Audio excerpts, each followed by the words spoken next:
The Miami trip that I just went on for the Fresh and Fit podcast was almost a full-blown shootout at a gas station.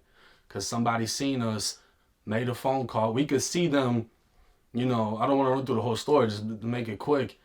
Somebody saw us, was recording us through their car, whatever. We see it, but they're not saying what's up to us or nothing. They record us, they drive off. 10, 15 minutes later, they pull back up with another car behind them, full of dudes, everybody jumped out.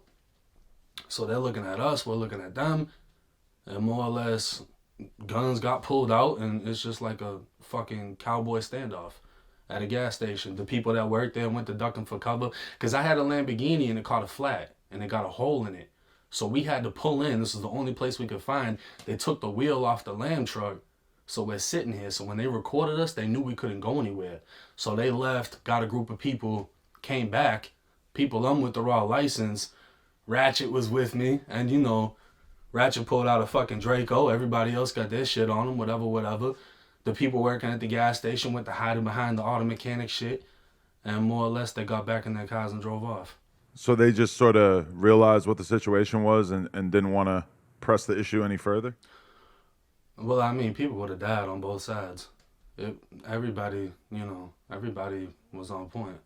Do you think that this was at all related to your fame, or was this just the fact that you had that chain on and you were in a Lambo? I think it was my jewelry, Ratchet's jewelry, the Lamborghini, and we weren't even in a bad part of Miami. That's the craziest part.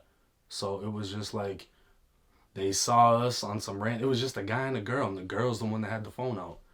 They left, came right back, got a ton of people with them, and that's what it was. People went to pulling out, and pretty much was just waiting on the first shot to go off. But it's little things like that put me into a dark place mentally. Right. Because now it's like I'm on go time. You know what I mean? So it's like a reminder of like, oh yeah, it could happen anytime. Yeah, when you have a situation, when that guy ran up on me with a gun, it was like high key mentality on something could happen any minute for a few months, and then you start to get a little bit more lax once it starts to seem a little bit less likely that something could happen, right? Yeah, it changes the dynamic of the whole trip, because now it's like, when we did the trip, same thing with Myron from Fresh and Fit. Like, I need to know this, that, and the third, who can I bring in? Are we good on bringing this in, this, that, and the third? And we made sure everything was situated. You know what I mean? Like, we had fucking 200 rounds outside of his building sitting there in 2 different cars. So we were ready. And that's why we get ready. And I think it's even more in my face because of the type of cases that I cover. The rappers, they might not stress security because all they're doing is succeeding. All they're doing is balling out, having a good time. And then rarely somebody will get caught up and they might get killed. For me, all I'm covering is the bad shit that's happening. They're getting robbed, they're getting shot, they're getting killed, whatever. So it's like, it's in my face. So I'm going to take every precaution that they didn't. You know what I mean? Right. Your whole job is basically to become extremely familiar with a lot of situations that are basically like teaching moments about protecting yourself and making sure you're not in a slippery situation. Yeah. And with that, you're going to learn a thing or two. Right. Definitely. Okay. So I know you did the Fresh and Fit episode, but did you do one with like 1 million girls there? Yeah, we did that after. How was that for you? I felt like I was going to be out of my element. I don't know. I just didn't really know what to expect. But once I started drinking, it was fine. It was like, fuck it. I felt like I was in the club just talking shit.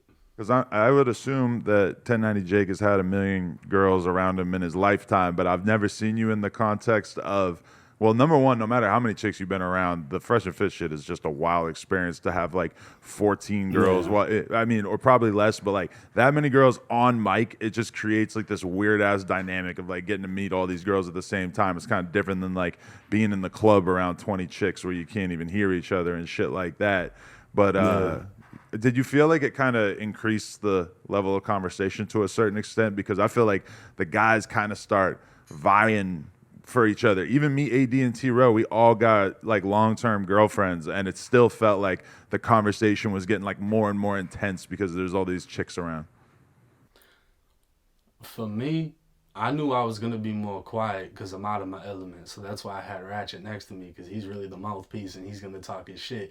And then at the same time, we had Bandman Kevo at the table too. So it was like all of the attention wasn't necessarily on me as being the male guest because we had Kevo there with us. So I really just got to sit and watch things play out and just add my 2 cents. And then we had 3 girls in that line and we kind of just got to get on their ass. I feel like if all the pressure was on me, I kind of would have been a little different, but it was chill. It was good vibes. Was there ever any chance of us getting a 1090 Jake spazzing the fuck out on a girl on Fresh and Fit moment, or are you not gonna get out of character like that no matter how a girl's acting?